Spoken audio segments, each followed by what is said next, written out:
Yo, what is up, guys? Soesky here, and we are about to live react to the Echo Boss's reward stats explainer. Find out what those special attacks are, find out what the stats are. Team Zaya, Wildy, and probably Tyrone over here, depending on what the blessing does. So yeah, let's get into it, man. I'm excited for this. This is the last big reveal, I feel like.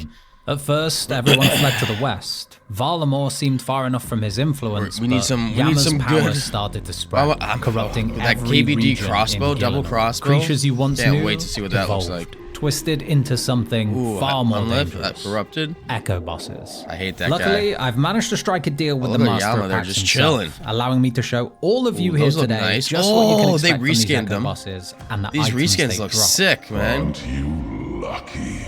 Let's start with the basics. Echo bosses are more powerful variants of existing bosses. Dude, they're and hard, you'll find man. one in every region available Echo in League Dagonoth 6, Supreme, with the exception the Echo of Karamja. Dagonoth To access an Echo boss, you'll need an Echo Those things shit on me. which can be I had dropped to by the cheese regular them version so of hard. the boss. Now these Echo Unlift variants was actually are pretty no easy. joke, but defeating them may reward you with new, unique, powerful items. So let's go through all of the regions, starting with Valamor. And the Grotesque In the Guardians. dungeon of Tapo Yawik, following completion of the Heart of Darkness I quest, forgot about you'll this find one. a Everybody gets to powerful start with Frost Nakua, the Amoxicliatl. This Echo variant will require some careful planning. Its area of effect attacks are some movement devastating, mechanics. but I have a feeling there's a way to avoid it somehow. Echo Amoxicliatl is the keeper of a new double-hitting melee weapon. What do we got? With the combined power of the Glacial Tomotli, Earthbound Tecpatl, and Sulfur Blades. I present to you the Infernal Tecpatl. This dual-wield weapon is capable of attacking. Oh, there we go. Look at that. That's going to be huge for Perilous Moons, guys. Each boss in Perilous Moons has a weakness to stab, slash. The Infernal Tecpatl special attack hits 4 times in quick succession with increased max hit accuracy, similar to the Dragon Claws.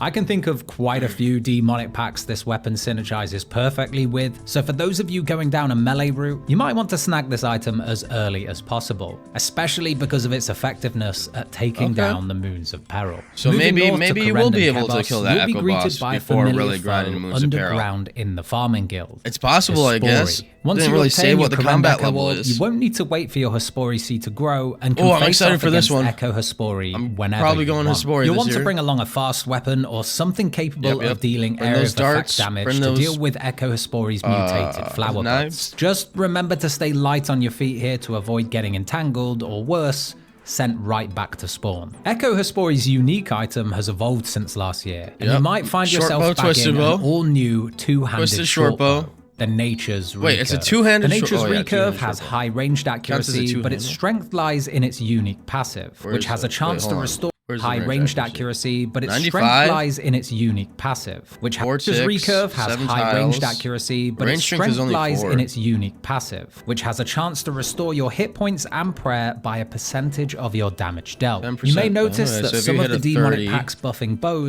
by a percentage of your damage. You're only getting what, 3? 10%, 50% chance. So if I hit a 30, there's a 50% chance I'll heal 3 damage and prayer points. Okay, that could be actually pretty huge for stuff like that. The sustain will be crazy for Slayer with that thing. That'll be nice for some AFK Slayer. Wow. You may notice that some of the demonic packs buffing bows are perfect for this Echo item, allowing you to speed up your attack rate, increase your minimum and maximum damage, and capitalize on its restorative effects. Yeah, that's gonna be Over in massive. Tyrone, you'll need to familiarize yourself with Crystal the Blessing, gauntlet, baby. where the Hunlif awaits I hate the you. Hunlif, Basic man. mastery of overhead prayers, gear switching, and movement is crucial for coming out on top against the Echo Hunlif, but the reward is well worth it. The Crystal Blessing is making a comeback in League 6. Let's go. Except this time, it's even more powerful. Oh, in addition to its melee chunky prayer range? bonus, while equipped, the Crystal Blessing applies the Crystal Armor effect to all melee weapons, and this year, it even applies to power stage. You'll even find that this improved Crystal Blessing expands its passive bonuses by giving you magic accuracy and magic damage gonna be per piece strong! of the Crystal Armor worn. More accuracy, more damage for all combat styles, and Tier 1 stocks are up, boys. Let's go. Weapon combinations and demonic pact possibilities. Let's move on to Kendrick. Once the brunt of all leagues memes is now. All right, this is gonna be interesting. I don't think I'm not going. Users. I will say there's no way I'm going Kandarin now. especially after. Well, maybe it depends. I don't know, because I got a really strong short bow. I got a really strong. I don't have a staff area yet, but I get the shadow. So I don't know, man. We'll see. You can't. I'm probably locked in at Wildy. We'll see what happens at Wildy, but I'm locked in for 2-1 now. That blessing is going to be insane. That's like a. Let's just real quick, guys. Let me exit out of this, and we're gonna pull up the crystal armor set. Okay, so it only is for the crystal bow and the bow of Ferdinand. But with that being said, it extends to all melee weapons, and it also works with all magic power stabs. So I'll have to look into the range part of it. Last year I took it because I was all melee and it works with every melee weapon. It does not work with every range weapon. So if I have a more range build, which I think I'm going to do, we might have to reconsider. But right now that's still strong as fuck. But anyways, let's get back to the video here.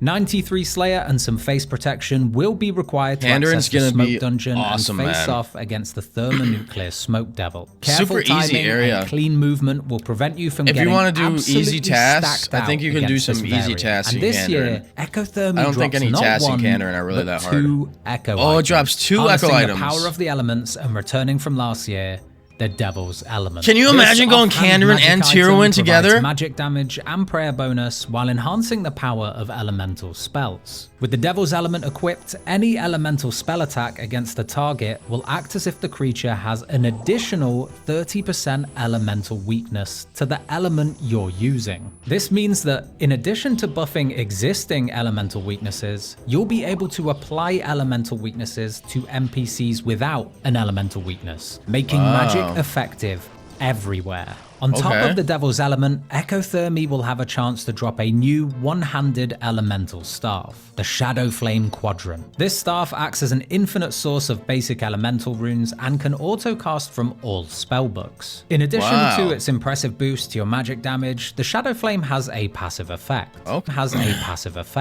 When using the standard spellbook, the staff will fire a secondary magic projectile that deals a portion of the damage of the first projectile. This is similar to the Twin Flame staff, but with far better results. In addition to this, when using elemental spells, this staff will always use the element which your target is weakest to, regardless of the elemental spell you cast. Kandarin just went crazy. Kandarin is huge, man. Is the Phrenic province. I might have to go Kandarin, honestly. To Waterbirth Isle, Kandarin, Tyrwin, and Zaya. I might have to nix Wildy, dude. Kings are ruthless, attacking in quick succession with each of their combat styles. So you'll want to brush up on your prayer alternating if you want to have a chance at this one, dude, these fuckers suck, man.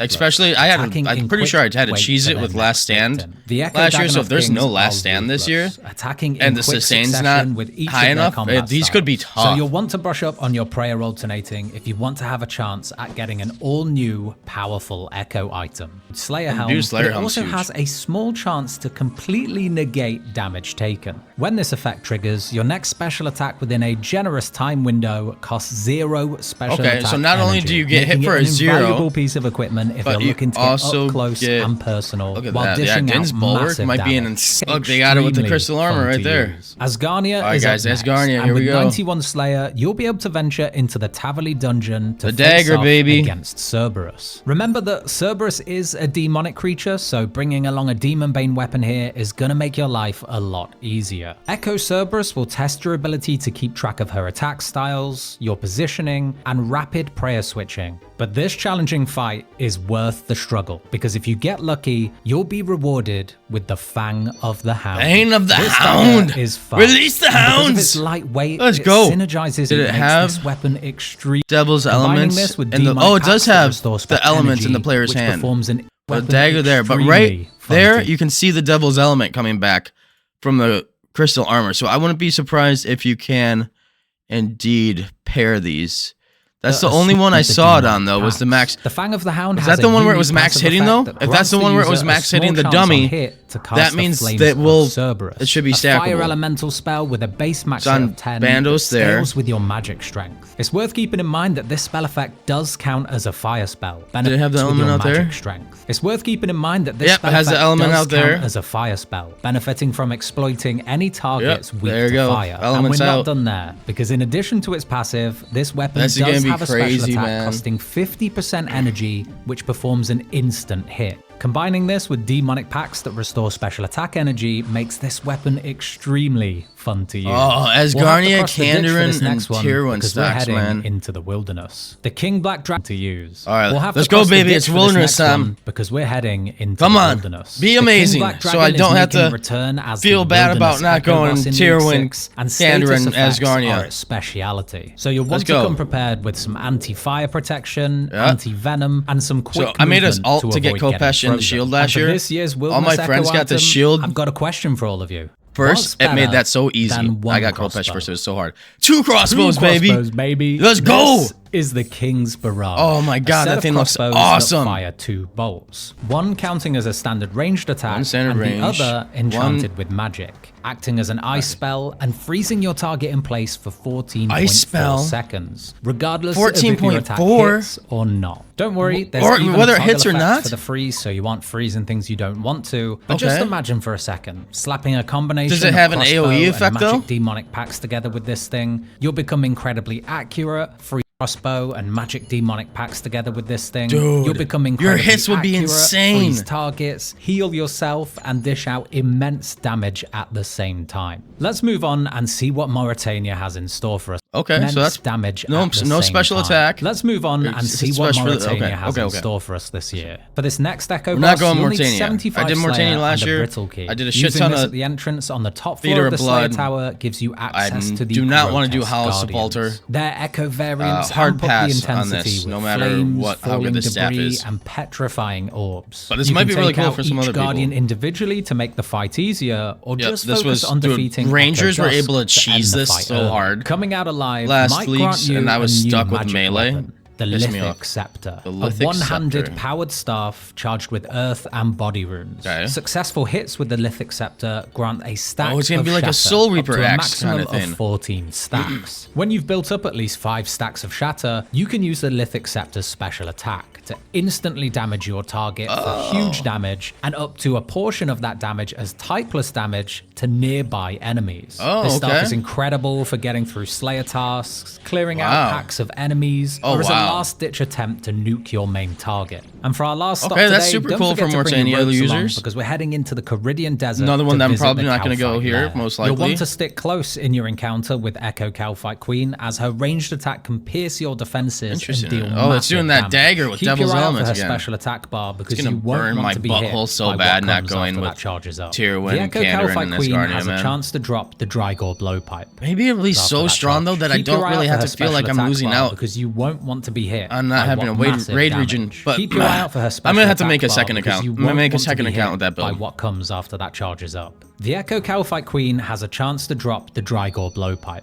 a 2-handed blowpipe which doesn't require charges and can fire all darts up to Dragon. The passive effect of the blowpipe rolls for accuracy twice on all ranged effects. But the big change to the Drygor blowpipe this year is that instead of having a chance to apply venom like the toxic blowpipe, the Drygor has a 25% chance on hit to apply a stacking burn effect. This weapon is an absolute powerhouse when you spec into the thrown weapons within the ranged demonic packs tree, allowing you to boost your range damage based on your melee strength and hit additional targets, all while spreading that burn effect around.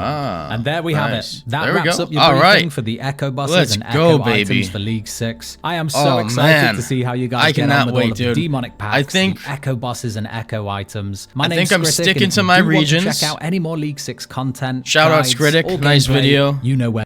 I think I'm gonna stick with my regions. We're going with Wilderness. We're going with Tier 1. And we're gonna go with Wilderness, Tier 1, and Zaya. So we'll get a really nice short bow. And then we have the double hit crossbow. And then even though the crystal armor doesn't work as a good armor for magic, or no, for range, like all range weapons.